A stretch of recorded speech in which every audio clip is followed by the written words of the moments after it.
At times I have a habit of saying to myself, damn it, there's so many awesome looking games coming out this week, how will I find the time for all of them?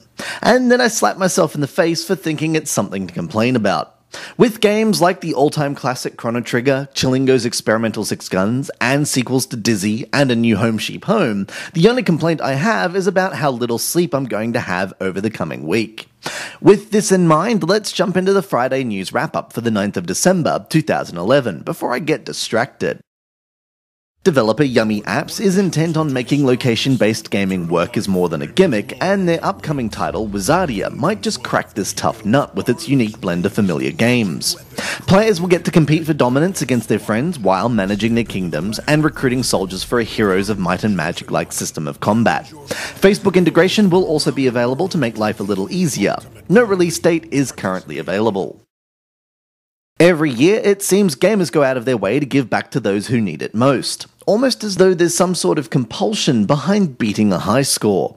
At any rate, the App Store hasn't been left out of the loop, and a handful of developers are donating to Child's Play and Doctors Without Borders for every purchase of their games.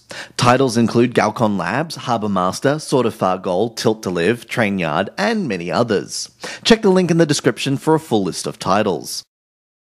As most suspected, Mojang's official Minecraft app for iOS has its sights aimed on bringing the full survival mode experience, complete with monsters and crafting. However, much like its bigger brother, the path to this endpoint isn't necessarily a straight one, and the developer will be stepping its way forward by introducing new features over time. Part of the complication seems to be coming from developing the title for two different platforms at the same time, Android and iOS. But hopefully fans of the title won't be left hanging for too long so they can get back to making incredible contraptions while on the go. I'm surprised I haven't heard of this game sooner, but then again my Facebook is so modified and filtered by now that I'm surprised I even know when an event is on, let alone something as big as Uber Strike. At any rate, despite my ignorance of a 500,000 strong player game, the iOS and Tegra Android platform should be seeing a port of the game in 2012. Have you ever felt as though you were missing out on being able to play top-end console games on your iOS device?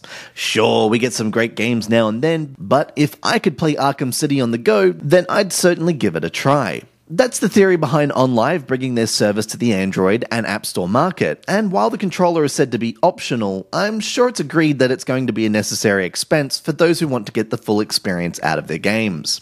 Keep an eye on the App Store as it's already out on the Android store. A basic shooting gallery game is still ultimately a basic shooting gallery game, no matter how it's controlled. This is the unfortunate situation Yocto Technology and Chillingo find themselves in with McGyro and its gyroscopic controls. As the sheriff of a town under siege by bandits, Indians, and aliens, it's your job to strap on a gun, slip into a fantasy world where it's easy to kill things because they look like cardboard cutouts, and tap away while aiming with your iDevice.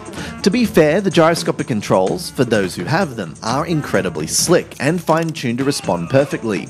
But aside from a standard curveball, the gameplay is far from a fresh take on the game. Worse still, while the story tries to justify the literally wooden enemies and their inanimate sliding around the screen, it's hard, if not impossible, to judge their shots with accuracy, and projectiles are often thin wobbles that knock your health bar down with ease.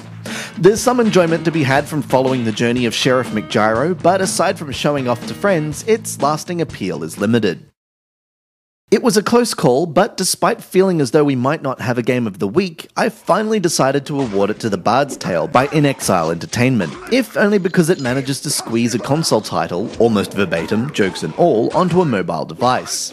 It's not the best of reasons, but from its self-deprecating humour to its incredible voice acting, The Bard's Tale provides enough reason for fans of action RPG titles to give it a whirl.